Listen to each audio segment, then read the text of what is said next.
Hey everyone, hope you're having a great day and welcome to episode 2 of my USDGC distance competition prep series.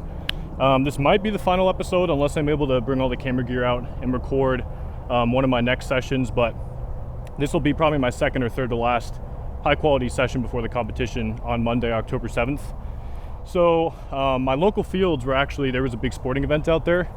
Ended up being a good thing because I drove out to Bill Frederick Park, Turkey Lake. As some of you guys may know it, there's a couple of nice disc golf courses out here. And they have this really nice field. So it's around 650-ish before hitting the trees. I think actually to hit the trees at a lower height, I might have a little more distance than 650. So hopefully I don't max out the field too early. There is that gap down there. So I'm hoping if I do catch a monster throw, if I hang it out to the left, it can kind of turn back and come back and go into that gap is what I'm hoping for.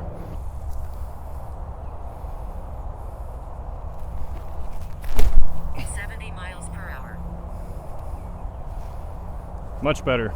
Much better.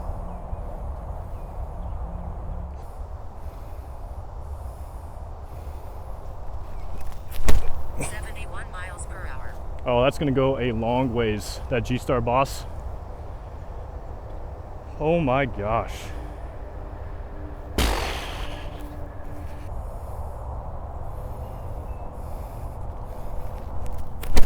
mph.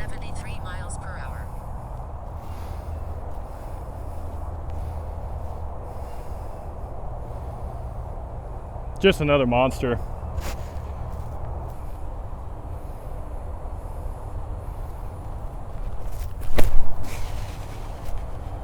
I forgot to turn my radar on, guys, unfortunately.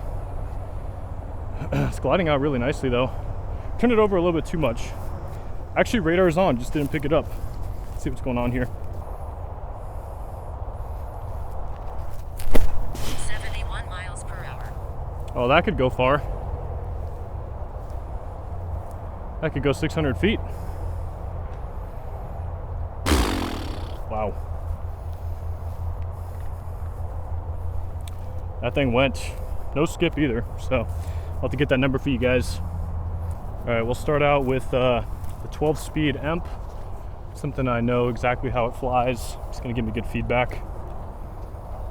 Footing is a touch sketchy over here, so I'm gonna start out really slow here.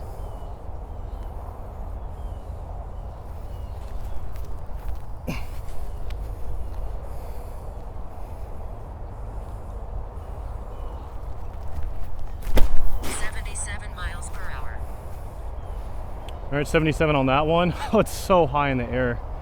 My goodness. I felt like a good throw, even though I threw it way too high. And I need to aim more to the left because that thing was flirting with the right side. Let me re-angle my radar gun a little bit. Make sure I don't get crazy cosine error like last time. Big thing with me right now on the 360s is just getting my feet down, getting my lower body flipped around really ASAP, just as fast as possible, and then getting that right foot down into the brace, and then just getting that rear leg rotated inward, and everything else just follows. As long as I get the disc pulled in to the pocket, everything just works, but I got to get the feet around. 360 really is just a footwork challenge. If you get the footwork right, everything else usually falls into place.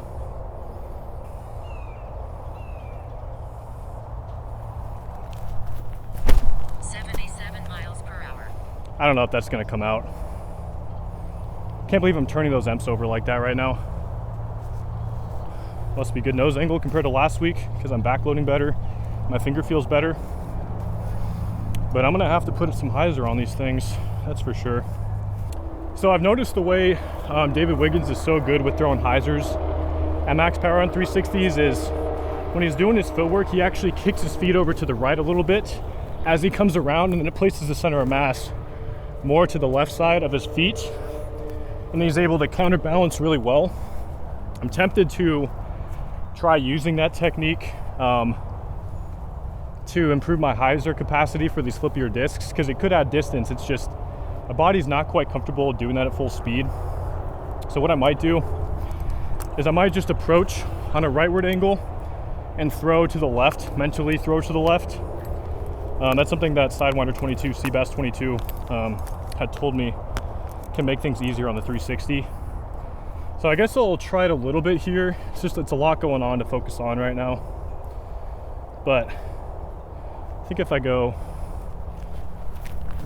and then just throw that way, I should be able to get that Hyzer tilt in theory.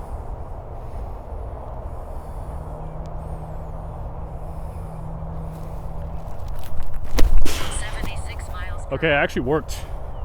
Way too much Hyzer though. Sorry, I'm probably blocking your guys' view. Goodness gracious. That's the fastest I've thrown on that steep of Hyzer. So that felt good actually. That thing might have still gotten 600. That was absurd. Because this is something, I don't know if I've mentioned in a video, being able to throw on Hyzer to get the same outcome allows you to throw a more understable disc, and understability is really strongly related to parting line height being lower, which means you have more camber on your airfoil, which means you have a higher lift coefficient. And that's kind of probably obvious because it's, understable discs usually have a higher glide rating. But that's why from an aerodynamic standpoint, that's the case. So being able to Hyzer flip something rather than throwing an overstable disc means that the glide is intrinsic to the disc's shape, its physical shape. So you don't have to get lift via positive angle of attack at the end of the flight. So you can have a lower average angle of attack while getting the same lift, which means your lift to drag ratio is going to be more favorable. So basically understable glidey discs, better lift to drag ratio for the same flight as an Anheuser release overstable disc. So that's part of the reason why Wiggins is so unstoppable, because he can throw 84 miles an hour, on Hyzer with one of these bosses.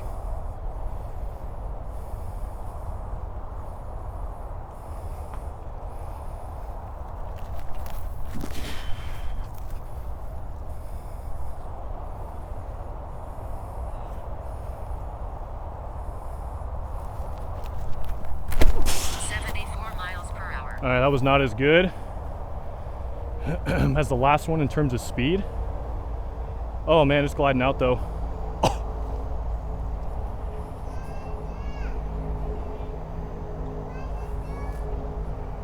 I don't know what I just saw. The air bounce that thing got at the end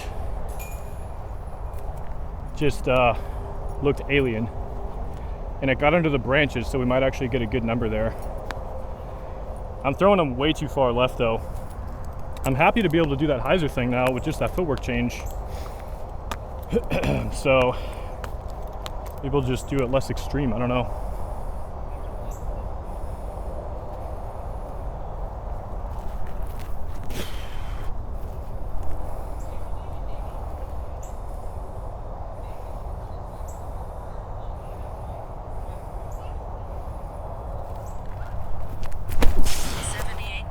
Oh yeah, hold the turn, please. Hold the turn. Oh yes. Oh. Get under the branches.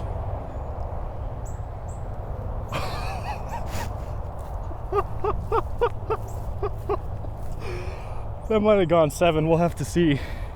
Okay, thank you Seabass 22 for the footwork tip. That, I mean, of course he was right. He's been coaching this stuff for years and years. But wow. Okay, we will get those measurements and then I'll probably throw a few more. So, all right, that was a crazy set, trying out that Hyzer flip technique for the 360s. I did a wind check down there, basically no tailwind.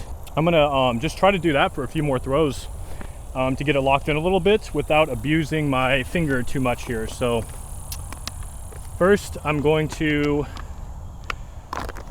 I'm gonna throw my 3 Emps again. I have a 4th one I gotta pick up from a buddy, but I think these are gonna be the, if I'm not comfortable throwing the Hyzer and I need to throw like a lower golf shot that's more reliable but doesn't go as far, I think these Emps will be perfect for that. But yeah, the one that went 660 just looked unbelievable. It was super fun to watch. That's literally why I play, is to watch those. That's why I do this training.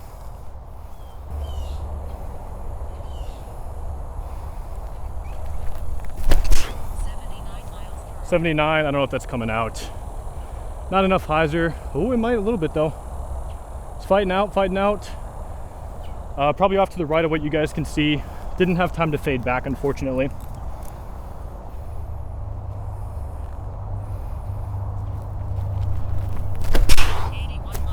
Here we go, 81. 81, please fight out of that and do not hit that tree. That will be tragic if it hits the tree. Oh, okay, missed the tree, let's go. Perfect angle on 81 miles an hour. I'm excited to see what that distance is.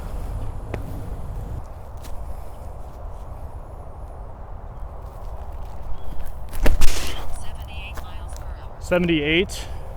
It's on a decent line. I feel like it's gonna hit the trees though. Get under, please. Woo!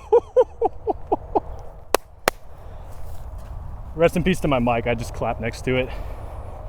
That was another insane throw. Right after that emp. Those might have both been around 650. 2 throws in a row. I'm assuming those last throws were pretty good. It's starting to rain, so I'm gonna outro here, guys. But thank you so much for stopping by and continuing to support me. I'll keep you updated as my training gets closer to the USDGC. And I'll have those distances up on the screen for you. But I was really happy with it. So I think this is a good session to build on, kind of cruise into the competition. So hope you guys have a good one. I'll see you next time.